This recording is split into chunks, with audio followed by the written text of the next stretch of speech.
Bonjour et bienvenue pour, pas cette réflexion, mais qui peut en être une, mais c'est plutôt un témoignage sur la bonté de Dieu. Je vais prendre le psaume 36, verset 7, où il est dit « Combien est précieuse ta bonté, ô Dieu!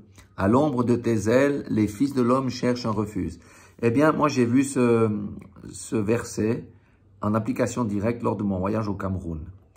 Et je vais vous expliquer. Donc, avec ma femme, nous sommes allés dans ce qu'on appelle la brousse, qui est la forêt impénétrable, la forêt équatoriale. Donc, depuis le dernier village où la route arrive et ensuite on prend une piste, c'est 80 km pour le lieu de destination où nous nous sommes rendus. Maintenant, il y a des grands travaux qui se font par les Chinois parce qu'on va faire une transéquatoriale à 4 pistes au travers de la forêt pour relier le sud et le nord du Cameroun. Mais c'est tellement gigantesque, vous vous rendez pas compte, c'est absolument tout est gigantesque là-bas. Donc nous avons pris la piste qui vaut ce qu'elle vaut. En tous les cas, on n'a pas ce genre de piste ici, il y a des montées, des descentes, il y a des trous, etc. Donc pour vous dire, pour faire 80 km, c'est 3 heures. Et encore, le voyage s'est bien passé pour nous. Au retour, ça a été un peu plus long parce qu'on a eu la pluie. Il y a eu un camion qui s'était planté avec son changement de plantain, ça veut dire de banane. Et les autres attendaient avec leur changement derrière. Nous, on avait une 4x4. Le chauffeur a estimé qu'on pouvait essayer de passer. Je vous dis pas, on a eu chaud. J'ai remercié le Seigneur. Finalement, on a réussi à le dépasser, bien qu'on est resté planté un petit moment devant l'avant de ce camion-là. Mais avec les allers et retours, finalement, nous avons pu passer sans dégâts et nous avons pu continuer notre route. Donc, je disais que en allant là-bas, notre destination, il y a plein de petits villages le long de... Enfin, il y a des villages. C'est 5-6 maisons, 7-8 maisons qui sont par là. Et de temps en temps, il y a une école parce que les gens font des kilomètres pour aller à l'école. L'école est quand même là-bas, hein. Mais on se dit, mais comment les gens font pour vivre là-bas? Parce que quand vous regardez les maisons, il y a beaucoup d'anciennes maisons en torchis. Maintenant, ils commencent à avoir des maisons aussi avec des plots en ciment. Mais c'est tout en tôle et il y a beaucoup de baraquements en bois. Et lorsqu'on voyage le long de la route, les gens ont des petits étals où ils mettent leur production. Peut-être on peut acheter des bananes, on peut acheter des pommes de terre, on peut acheter des avocats, du manioc, on peut acheter la cola du singe qui est un fruit magnifique, rouge, très gros. Enfin, on peut acheter le maïs aussi, on peut acheter les produits qu'ils travaillent. Et quand j'étais en route, je disais à ma femme, je disais au chauffeur, mais dites-moi, quand une femme accouche ici, ça se passe comment?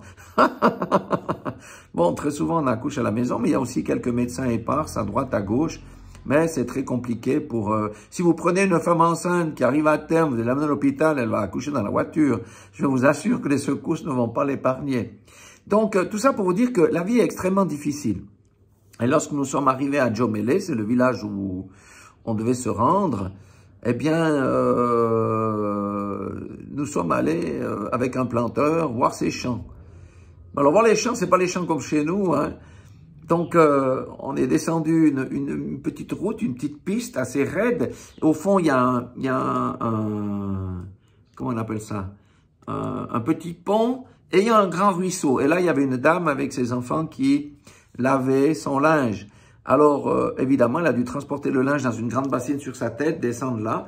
Pourquoi? Parce qu'il n'y a pas l'eau courante en haut. Il y a l'eau qu'on va chercher au puits, bien sûr, mais on va pas utiliser l'eau propre, l'eau du puits pour nettoyer les habits, donc on va chercher un ruisseau. Et ce qu'il y avait d'intéressant là, c'est qu'il y avait une petite fille, quand elle m'a vu, elle a eu peur parce qu'elle n'a jamais vu un homme blanc. L'homme blanc ne va pas dans ces endroits-là, c'est vraiment perdu de chez perdu. Donc, nous avons ensuite, avec le chauffeur, le planteur, qui était notre guide, nous sommes entrés dans cette forêt sur un sentier très étroit qui a été frayé à la machette. Et c'est absolument extraordinaire. On dit, mais comment? Je me disais, mais comment est-ce qu'on peut avoir des champs ici dedans? Ça fonctionne comment? On a marché une bonne vingtaine de minutes. Et avant d'arriver sur sa plantation, c'est quoi? C'est à l'intérieur de cette forêt impénétrable, qu'est-ce qu'on fait? On coupe tout à la machette, les petits arbres, etc. Les gros, on peut pas parce que ils ont 20-30 mètres de haut. Mais tout ce qui est dessous, tout ce qui est petit, on défriche. Puis on plante différentes choses. On plante le cacao, bien que le cacao, aujourd'hui, les gens renoncent. Pourquoi? Parce que c'est un travail très dur. C'est l'esclavage de cacao. C'est vraiment énorme comme travail. Puis quand les Européens ou les Américains, ceux qui font les achats de cacao, leur donnent rien du tout que des miettes, ça veut dire que ça ne sert même pas à couvrir les frais. Donc, ça donne une autre saveur au goût de chocolat. Nous, quand on mange le chocolat, on doit penser que c'est la sueur, vraiment la sueur de ces gens-là. Et ça change notre optique, ça change, en tout cas, ça a changé mon optique, bien sûr. Maintenant, ils se détournent de cette culture pour planter des avocatiers, pour planter du maïs. Le maïs, c'est quand même la nourriture de base avec le manioc. Mais il y a aussi plein d'autres choses que nous ne connaissons pas forcément ici. Donc, c'est un travail qui est dur, c'est un travail qui se réalise à la machette, c'est à la sueur et au front, mais ça leur permet d'assurer la subsistance déjà pour leur famille et de vendre le surplus. J'ai oublié la banane, bien entendu. Donc, c'est un travail dur, vraiment. Et nous, on a tendance à se plaindre avec nos 40 heures, le petit stress qu'on a dans nos bureaux, on est confortablement assis, avec toutes les commodités. Là-bas, le mot confort a été radié du vocabulaire. Amen. Tu gagneras ton pain à la sueur de ton front. Mais j'ai vu la bonté de Dieu, parce que Dieu a rendu ce sol fertile et les gens peuvent y vivre. Alléluia. J'ai vu la bonté de Dieu, parce que vous savez quoi, ces gens mangent naturel, c'est mieux que le bio. Il n'y a pas de produits chimiques, il n'y a rien du tout là-bas. On mange les produits que donne la nature et ces produits sont tels que la nature les donne. Alléluia. Eh bien, vous savez quoi? Chez nous, on est tout le temps en train de courir à la pharmacie, chez le médecin, au moins de petits trucs. Là-bas, les gens ne sont pas malades. Pourquoi? Parce qu'ils mangent les produits naturels. Le poulet est naturel. Il n'y a pas de graisse superflue, il n'y a rien de tout ça qu'on trouve dans notre alimentation. Et s'il y a des maladies, peut-être une fois par année, mais des fois une fois tous les 2 ans, ben on le transporte le malade dans un dispensaire qui est plus ou moins proche, je dis plus ou moins entre guillemets, sur une moto. Ou alors, il peut y avoir un médecin ambulant qui passe. Et de temps en temps, il y a des ONG qui viennent distribuer des médicaments. Mais la maladie n'est pas le souci primaire des gens. Le souci primaire, c'est de manger, d'être bien. Et une autre chose que j'ai vue, c'est que là-bas, la solidarité existe. Si quelqu'un est malade, les gens viennent l'aider. Si quelqu'un a un problème, quand je dis malade, ça veut dire peut-être il est tombé, il a eu quelque chose au pied, il peut pas faire son chant, les gens vont l'aider. Il y a une réelle solidarité. Les gens sont heureux, hein, les gens sourient. Ils marchent pas la tête en bas, oh, la vie est dure, oh, le stress, oh, les impôts. Les gens sont très, très heureux. Vraiment très, très heureux. J'ai vu la bonté de Dieu.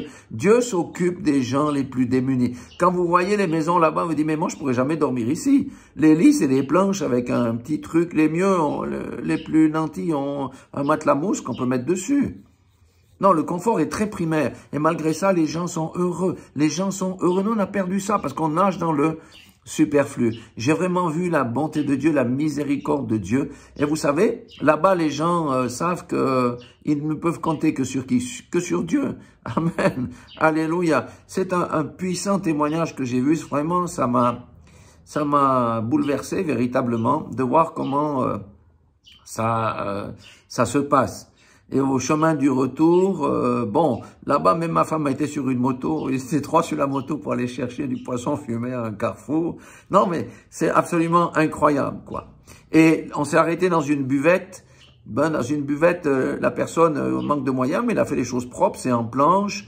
À l'intérieur, ben, en dessous, il y a des tôles. À l'intérieur, il y a des tables pour quand il y a la saison des pluies. À l'extérieur, il y a des tables en plastique, des vieilles chaises en plastique.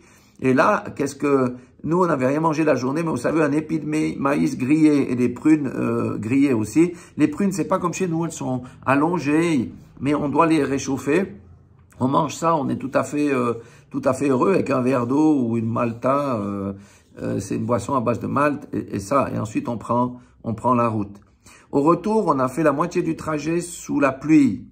Alors, vous savez, la latérite, cette terre rouge, ah ben, c'est pas drôle. Il y avait quand même des montées. Et à la montée, une de ces montées, il y a un camion avec son changement de banane, de régime de banane, avait calé un peu plus haut que la moitié.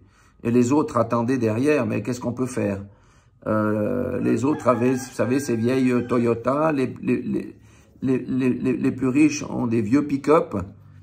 Et dans les vieilles Toyota, je dis, mais comment est-ce qu'on peut tenir le chargement? Parce que c'est super chargé. Mais on me dit, non, mais mettre des amortisseurs des Jeeps dessus, parce qu'autrement, la voiture, ça écroulerait. Nous avions un 4x4, une Toyota RAV4, et le chauffeur dit, moi, je vais essayer de monter. Nous, on s'est regardé avec ma femme, le planteur derrière aussi. On est monté, on a calé juste devant le museau du camion. Mais en avant, en arrière, il a manœuvré, on a forcé, finalement on a passé, les autres sont restés derrière. Ils ont certainement dû passer la nuit sur place parce que la route était devenue impraticable. Nous avons mis, pour rejoindre Yaoundé, 4h30 de temps. Donc tout ça pour vous dire que Dieu est bon. Dieu se soucie des créatures. Même si les créatures ne le connaissent pas, nous avons beaucoup de musulmans là-bas, hein. Donc Dieu se soucie de sa créature. Elle lui manifeste sa bonté, sa grâce et sa miséricorde par la santé, par la nourriture qu'il leur donne, etc. Mais vous savez, quand ils sont bien mieux lotis que nous, parce que nous, on ne sait plus rien faire en Suisse. On a une coupure de courant, on est perdu. On a la guerre qui arrive, on est perdu. Qu'est-ce qu'on sait faire? On sait tondre la pelouse, on ne sait plus rien planter, on ne sait plus être autonome. Là-bas, ils sont pleinement autonomes et ils ont beaucoup d'avantages sur nous. Voilà, c'était vraiment une expérience absolument merveilleuse de voir comment Dieu se soucie des gens qui sont perdus au milieu de nulle part. Et quand je dis perdu au milieu de nulle part, je vous assure, c'est perdu au milieu de nulle part parce que la forêt vierge, là, elle est impénétrable. Il faut les machettes, etc. Et même, une petite anecdote, vous savez, il y a des fourmis de feu là-bas. Là-bas, il y avait sur le chemin, là, une colonie qui traversait. On n'a pas vu tout de suite, mais je peux vous dire qu'après, vous courez parce que ça vous mord, et ça vous mord de manière très forte. Et ça monte dans le pantalon, ça vous pique les jambes, après on est en train de se secouer. Mais c'était fabuleux, c'était absolument incroyable. De voir aussi que quand on défriche, c'est un symbole spirituel, qu'est-ce qui se passe?